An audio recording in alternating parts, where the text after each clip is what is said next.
Silakan duduk teman-teman sekalian yang dikasihi oleh Tuhan. Salam.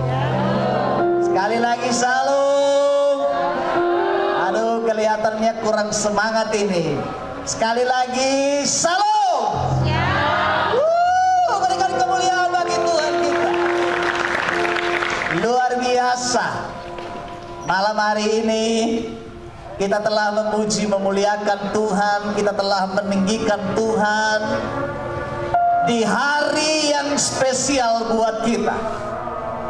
Kenapa saya katakan hari ini adalah hari yang spesial? Karena hari ini berkenaan dengan hari perayaan kemerdekaan Indonesia yang ke-78. Ini adalah hari yang berbahagia bagi seluruh bangsa Indonesia, bagi seluruh anak-anak negeri, anak-anak bangsa ini. Kita merayakan, kita bersuka cita karena sejarah telah mencatat sebuah peristiwa yang luar biasa. Hari ini Indonesia merdeka. Hari ini Indonesia merdeka. Dan seluruh pelosok negeri ini merayakan kebebasan ini. Itu sebabnya teman-teman sekalian, tidak ada alasan bagi saya dan saudara untuk tidak bersuka cita hari ini. Tidak ada alasan bagi kita untuk kita tidak bergembira bersama. Karena bicara kemerdekaan adalah bicara perjuangan. Bicara perjuangan itu bicara pengorbanan. Kemerdekaan itu mahal harganya. Para pahlawan kita telah berjuang untuk berebut kemerdekaan, mempertahankan kemerdekaan. Mereka mengorbankan segala-galanya. Mereka mengorbankan harta, mengorbankan keluarga, bahkan mengorbankan nyawa mereka sendiri untuk sebuah kemerdekaan. Kemerdekaan itu mahal, teman-teman sekalian. Jadi kalau saya dan saudara tidak menghargai kemerdekaan, berarti kita adalah orang-orang yang melupakan jasa para pahlawan kita. Itu sebabnya hari ini seluruh Indonesia merayakan hari kemerdekaan yang luar biasa. 365 tahun atau 350 tahun Indonesia ini dijajah.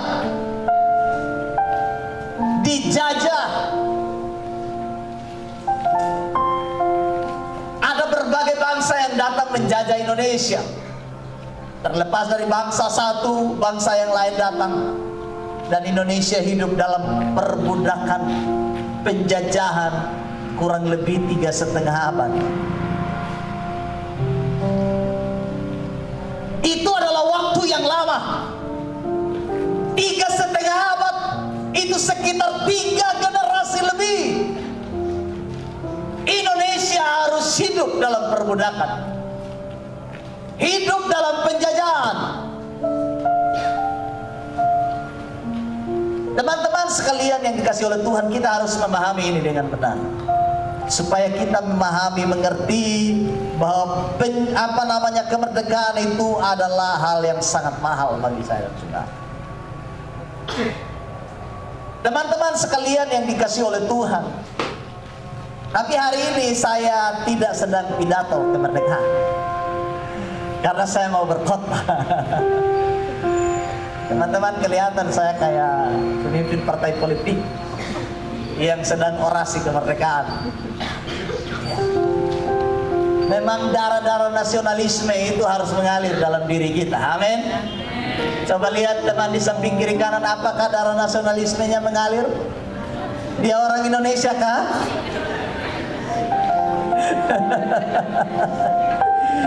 Orang-orang yang memiliki nasionalisme yang tinggi, dia akan sangat menghargai kemerdekaan bangsa. Oleh karena itu, kita harus memiliki jiwa itu, jiwa nasionalisme, jiwa mengasihi, mencintai bangsa kita sendiri. Teman-teman sekalian yang dikasihi oleh Tuhan, hari ini saya akan bicara tentang bagaimana kemerdekaan yang disampaikan oleh Alkitab kepada saya dan saudara. Saya mau melihat dari sisi yang berbeda tentang kemerdekaan ini. Apa kata Alkitab tentang kemerdekaan ini buat kita semua? Saya ajak kita semua membaca firman Tuhan dari 2 Korintus pasal yang ketiga.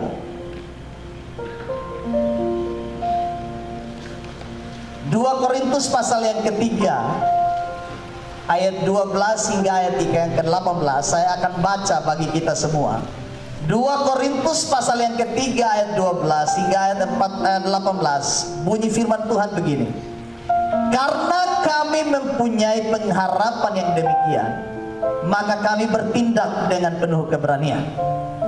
Tidak seperti Musa yang menyelubungi mukanya supaya mata orang-orang Israel jangan melihat hilangnya cahaya yang sementara itu. Tetapi pikiran mereka telah menjadi tumpul, sebab sampai hari ini selubung itu masih tetap menyelubungi mereka. Jika mereka membaca perjanjian lama itu tanpa disingkapkan, karena hanya Kristus saja yang dapat menyingkapkan. Bahkan sampai pada hari ini setiap kali mereka membaca kitab Musa, ada selubung yang menutupi hati mereka. Tetapi apabila hati seseorang berbalik kepada Tuhan, maka selubung itu diambil daripadanya. Sebab Tuhan adalah roh, dan di mana ada roh Allah, di situ ada kemerdekaan. Dan kita semua mencerminkan kemuliaan Tuhan dengan muka yang tidak terselubung. Dan karena kemuliaan itu datangnya dari Tuhan yang adalah roh, maka kita diubah menjadi serupa dengan gambarnya dalam kemuliaan yang semakin besar. Saya baca ulang ayat yang ke-17. Sebab Tuhan adalah roh, dan di mana ada roh Allah, di situ ada kemerdekaan. Sekali lagi, di mana ada roh Allah, di situ ada kemerdekaan. Itu kata Alkitab. Ketika Alkitab berbicara soal kemerdekaan, salah satu ayat yang kita baca malam hari ini dikatakan, di mana ada roh Allah, di sana ada kemerdekaan. Apa hubungannya roh Allah dengan kemerdekaan? Apa hubungannya roh Allah dengan kemerdekaan? Alkitab berkata, roh Allah itu melepaskan saya dan saudara. Amin. Amin. Roh Allah itu membebaskan kita.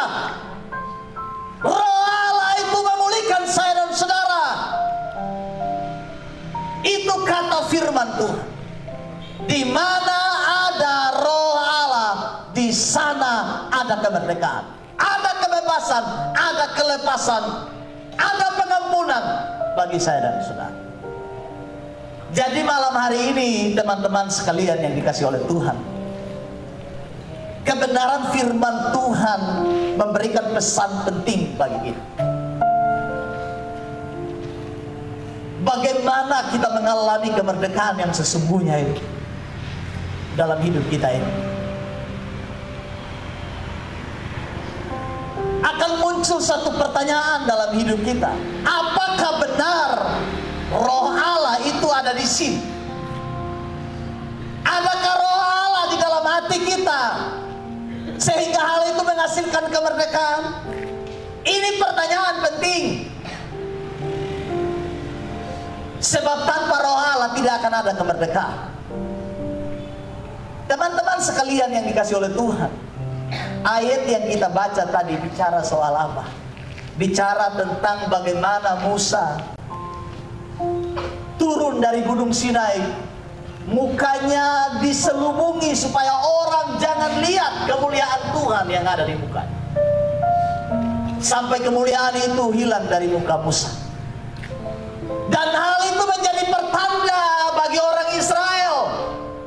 Dikatakan oleh Paulus bahwa setiap kali orang Israel membaca Alkitab, ada selubung yang menutup muka mereka, sehingga membuat mereka tidak mengerti kebenaran, tidak mengerti firman.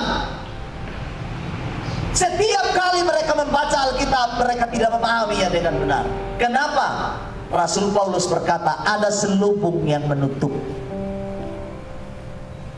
Ada selubung yang menutup mata hati mereka, sehingga mereka tidak memahami kebenaran. Teman-teman sekalian yang dikasih oleh Tuhan, itu sebabnya mereka tidak dimerdekakan oleh Tuhan. Itu sebabnya mereka tidak mengalami pembebasan dari Tuhan. Mereka tidak mengalami kelepasan. Kenapa? Karena ada selubung yang menutup pandangan mereka terhadap kebenaran, menutup hati mereka. Pertanyaannya malam ini untuk kita semua, apa yang membuatmu tidak merdeka? Apa yang membuatmu tidak dibebaskan? Coba lihat wajah teman di samping kiri kanan. Apakah ada selubung? Halo? Apakah ada selubung? Selubung itu mungkin tidak kelihatan. Mungkin tidak kelihatan. Hanya engkau dengan Tuhan yang tahu tentang selubung itu. Makanya ada lagunya siapa? Buka dulu topengmu, biar kulihat wajahmu. Karena ada lagu itu. Iya, mirip-mirip lah ya. Selubung itu ibarat topeng yang menutup muka. Tapi saya percaya malam ini tidak ada yang bertopeng di sini. Amin. Kecuali yang bermasker saja. Tapi bertopeng tidak. Tidak ada yang datang dengan kemunafikan. Amin. Amin. Semua datang dengan tulus. Hadir di sini dengan ketulusan. Amin. Kalau kita datang dengan selubung, maka engkau tidak akan dibebaskan. Bilang sama teman di samping kiri kanan, singkapkan selubung dari mukamu. Singkapkan selubung dari pikiranmu, dari hatimu. Sebab kalau tidak, engkau tidak akan mengalami kemerdekaan yang sesungguhnya. Teman-teman sekalian yang dikasih oleh Tuhan, perhatikan di sini apa yang dikatakan oleh firman Tuhan. Ayat 14. Tetapi pikiran mereka telah menjadi tumpul, sebab sampai pada hari ini selubung itu masih tetap menyelubungi mereka. Jika mereka membaca perjanjian lama itu tanpa disingkapkan, karena hanya Kristus saja yang dapat menyingkapkannya. Pikiran mereka menjadi tumpul, sebab sampai hari ini selubung itu masih menyelubung mereka. Orang-orang sulit dimerdekakan karena pikiran mereka itu tumpul.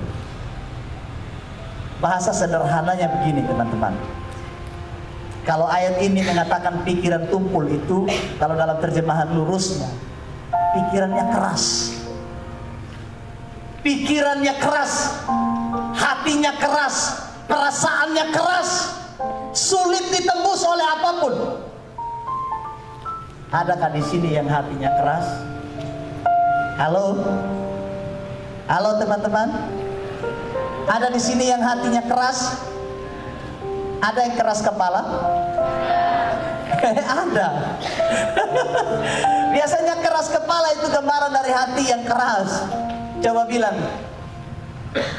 bilang sama teman di samping kiri kanan, kasih lunak sedikit pikiran.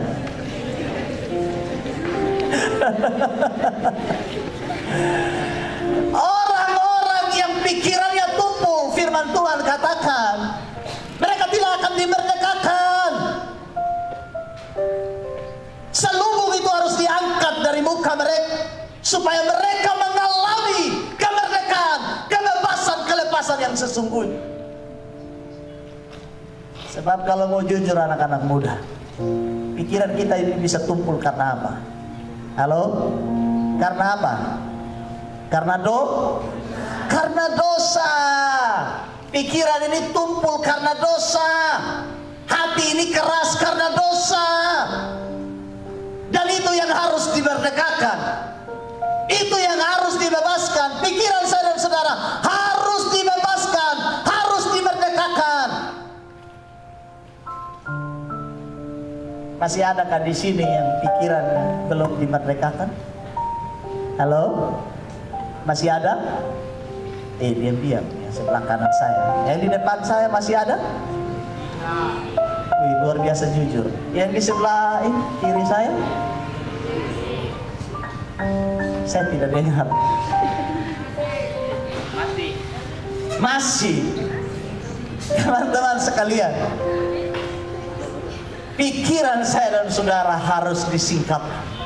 Selubung itu harus disingkapkan, harus dilepaskan. Dan yang bisa melepaskan selubung itu hanya Kristus. Amin. Yang bisa melepaskan selubung itu hanya Yesus. Oleh karena itu firman Tuhan berkata di sini, teman-teman sekalian,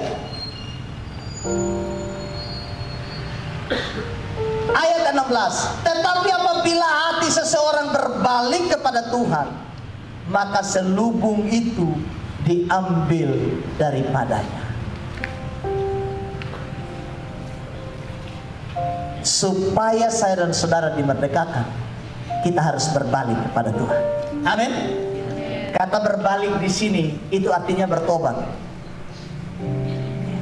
Bertobat, berbalik. Misalnya begini, saya dan saudara jalan lurus begini, tapi tiba-tiba miring, padahal jalannya harusnya lurus tapi miring.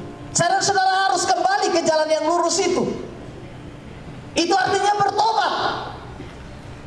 Kita tidak boleh salah sasaran. Harus kembali ke jalan yang tepat, berbalik.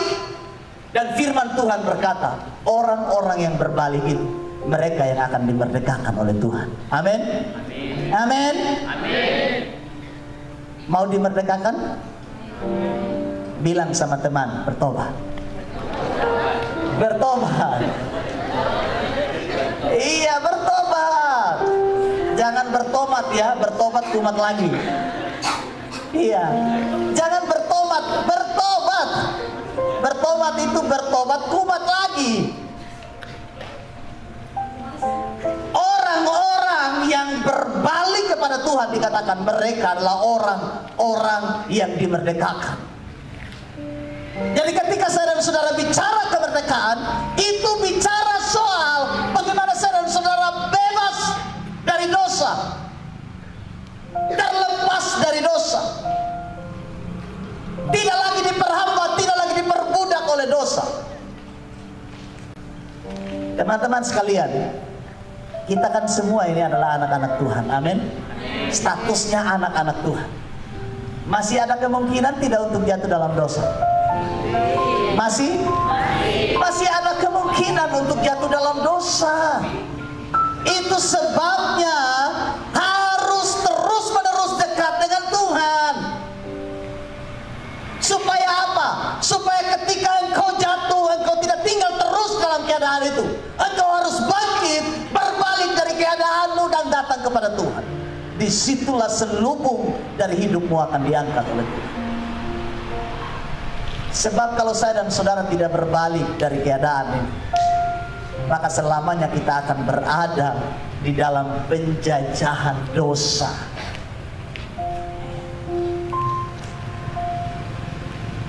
Undang-undang dasar kita saja berkata begitu. Maka penjajahan itu harus dihapuskan karena tidak sesuai dengan peri kemanusiaan dan peri keadilan. Kan begitu ya? Tidak sesuai dengan peri kemanusiaan dan peri keadilan. Penjajahan dosa dalam hidup saya dan saudara tidak sesuai dengan peri kemanusiaan. Betul tidak? Tidak manusiawi. Karena bicara dijajah dosa, itu bicara saudara-saudara dikuasai setan. Jadi tidak peri kemanusiaan. Yang ada peri apa? Peri apa? Peri kesetanan.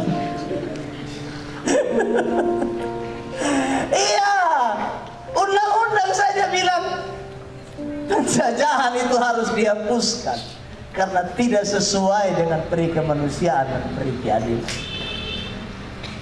Dan perjuangan pergerakan kemerdekaan kita telah sampailah kepada saat yang berbahagia dengan selamat sentosa, mengantarkan rakyat Indonesia ke depan pintu gerbang kemerdekaan Indonesia yang bersatu, apalagi yang merdeka bersatu, berdaulat, adil dan makmur. Harus begitu. Jadi bangsa Indonesia ini kemerdekaannya diatur di dalam undang-undang itu. Lalu bagaimana dengan saya dan saudara? Orang-orang yang sudah dimerdekakan, kita juga punya undang-undang. Amin. Dan undang-undang kita itu mana? Ini undang-undang surgawi, Alkitab ini. Itu yang mengatur saya dan saudara. Makanya firman Tuhan katakan, tetapi apabila hati seseorang berbalik kepada Tuhan, maka selubung itu diambil daripada.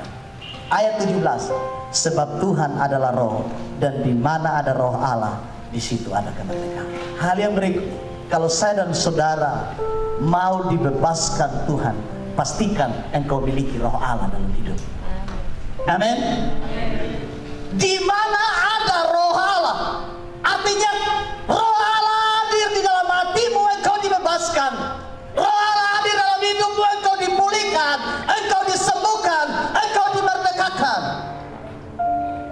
Tapi kalau roh Allah tidak ada dalam hidup saya dan saudara, sampai kapanpun kita tidak akan pernah dipulihkan.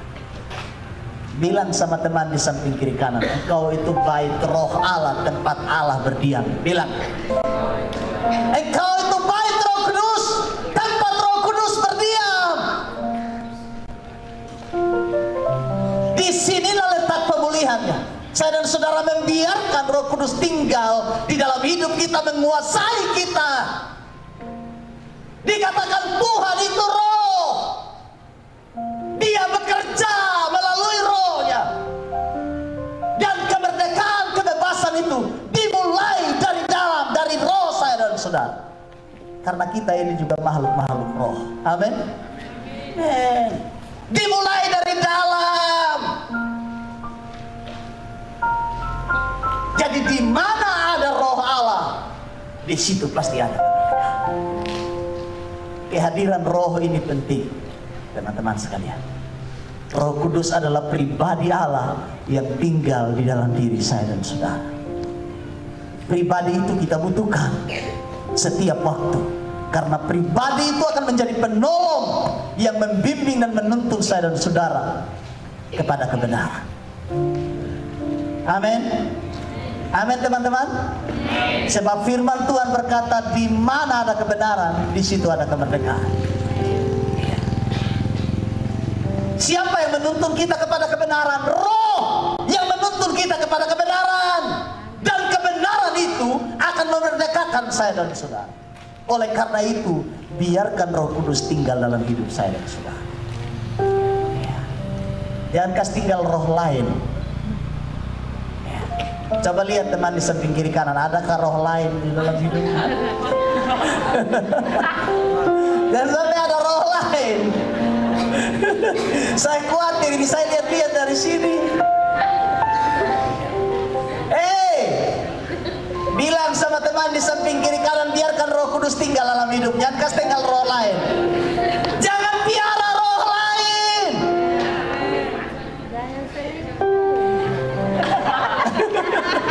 Misalnya anak-anak muda sekarang banyak yang piara roh-roh lain. Ada yang piara setan, piara tuyul. Ada kok di sini? Ada yang piara begitu? Ada. Iya, ada roh apa lagi? Ada roh selingkuh, roh apa lagi? Ya teman-teman sebut sendiri sudah, roh apa di sini? Hah? Roh apa? Roh apa? Rupanya semua ini kan roh selingkuh. Dong hanya tahu roh itu saja, karena mungkin roh itu yang sering menguasai. Dengar, jangan piara roh lain. saya dan saudara. Roh apa lagi? Cinta beda agama. Roh cinta lagi, roh cinta. Roh cinta beda agama katanya.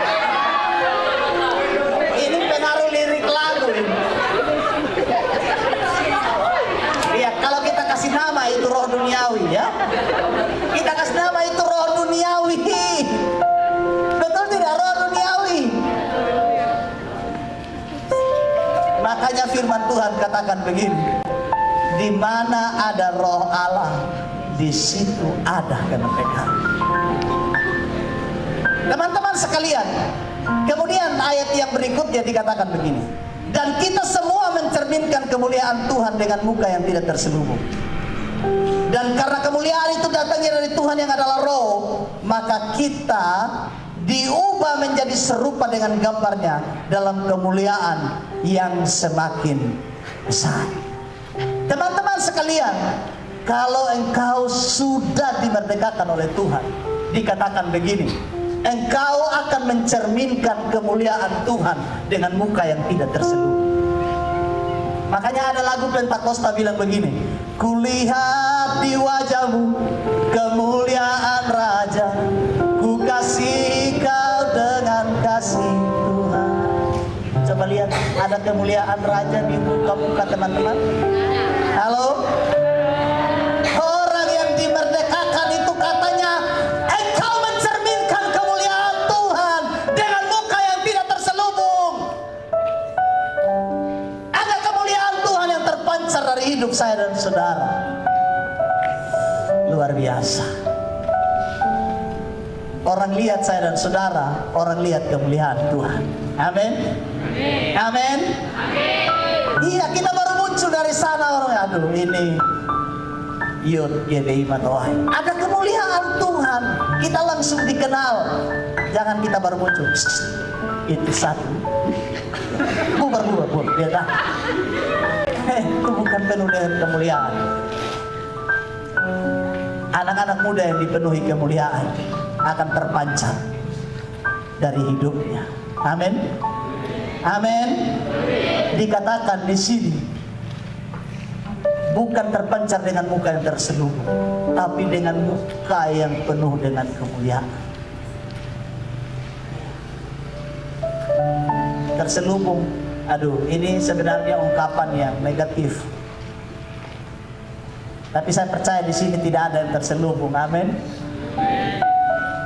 Ada lagu Pentakosta, singkapkan semua yang terselubung supaya ku layak di hadapan-Mu Tuhan. Kalau Tuhan singkapkan yang terselubung, lu mau sembunyi karmana pun sampai bisa. Amin. Kalau engkau bungkus dosa, kau mau sembunyi karmana pun sampai bisa. Tetap akan kelihatan kalau itu dosa. Ada yang masih suka sembunyi-sembunyi dosa? Ada? Ada? Memang ciri khas dosa itu selalu sembunyi. Betul tidak teman-teman? Karena baca kisah Adam pada waktu dia berbuat dosa, memetik buah itu, dia bikin apa? Dia bersembunyi di balik pohon-pohon. Kemudian Tuhan datang dan tanya, Adam, Adam, di manakah engkau? Saya di sini Tuhan. Bukankah Tuhan tidak tahu kalau Adam lagi sembunyi? Tuhan tahu. Cuma Tuhan sengaja mau pancing Adam supaya keluar dari tempat persembunyiannya. Memancing yang terselubung itu keluar. Amin. Amin. Amin. Makanya jangan sembunyi-sembunyi. Kakak ketua pemuda tidak tahu. Kakak pengurus pemuda tidak tahu.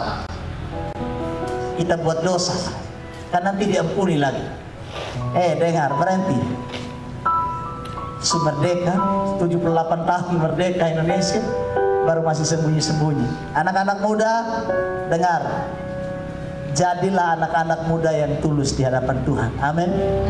yang tanpa topeng, yang tanpa kain yang terselubung di muka. Tapi engkau benar-benar menjadi anak-anak muda yang hidup dalam ketulusan. Itu penting teman-teman sekalian. Di sini dikatakan sebab kita memancarkan atau mencerminkan kemuliaan Tuhan tanpa wajah yang terselubung, supaya kita diubah serupa dengan gambar anak.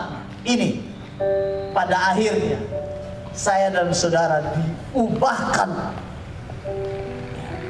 Sesudah saya dan saudara dimerdekakan, kita diubahkan menjadi serupa dengan gambar anaknya, menjadi serupa dengan Kristus. Ini yang luar biasa, sebab Tuhan telah menebus saya dan saudara, memerdekakan kita dari dosa, supaya kehidupan kita dibebaskan, dirubah oleh Tuhan, dan dikembalikan sesuai dengan gambar dan rupanya. Amin. Amin. Iya.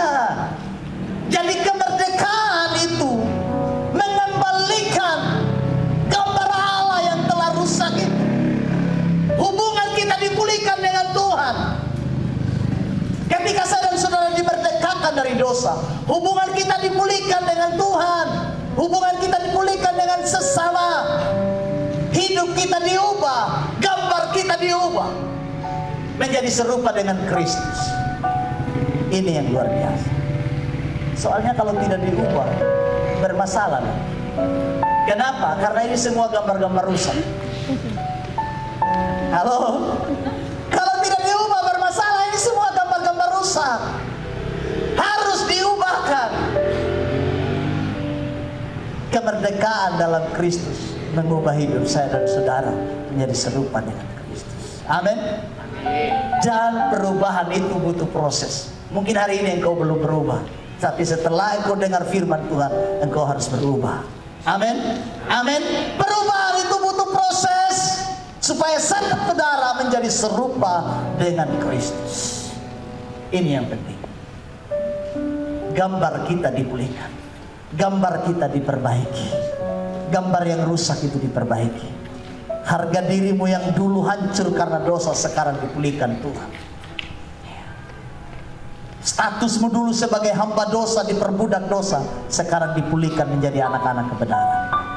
Malam ini teman-teman sekalian, apa yang menyelubungi hidup? Apa yang belum berubah dari hidup? Apa yang belum terbebas dari hidup? Hari ini izinkan Roh Allah bekerja di dalam hidup. Karena Roh Kudus, Roh Allah itu akan mengubah, memerdekakan saya dan saudara. Kalau hari ini ada yang belum diperbaiki, biarkan Roh Kudus memperbaikinya. Berikan tempat bagi Roh Kudus dalam hati, supaya hidupmu diubahkan oleh Tuhan. Kalau engkau mau melihat kemerdekaan yang sesungguhnya dalam Tuhan, kemerdekaan yang diberikan Tuhan bagi saya dan saudara bukanlah kebebasan untuk melakukan dosa, bukan. Tapi kemerdekaan yang diberikan oleh Tuhan adalah kebebasan supaya saya dan saudara hidup dalam kebenaran. Ini kemerdekaan yang sesungguhnya. Berbaliklah dan jalan, singkapkan semua selubung yang ada, biarkan gambar hidup saya dan saudara dipulihkan oleh Tuhan untuk menjadi serupa dengan Kristus. Supaya hidup kita, wajah kita mencerminkan kemuliaan Kristus. Ini pesan kebenaran untuk kita di hari kemerdekaan. Supaya kita pulang menjadi anak-anak muda yang luar biasa. Kau kembali dari sini, kau sudah jadi orang yang berbeda. Bilang sama teman di samping kiri kanan, kau pulang, kau harus berubah. Bilang, kau pulang, kau harus berubah. Tidak bisa tidak. Kau pulang, kau harus berubah. Amin. Harus mendorong orang lain dan mendorong diri saya dan saudara sendiri. Ini yang harus kita lakukan, supaya kemerdekaan ini tidak sia-sia. Tapi kemerdekaan ini menjadi kemerdekaan yang harus diisi dengan hidup yang menjadi berkat, hidup yang memuliakan Kristus. Amin buat renungan firman Tuhan pada malam hari ini.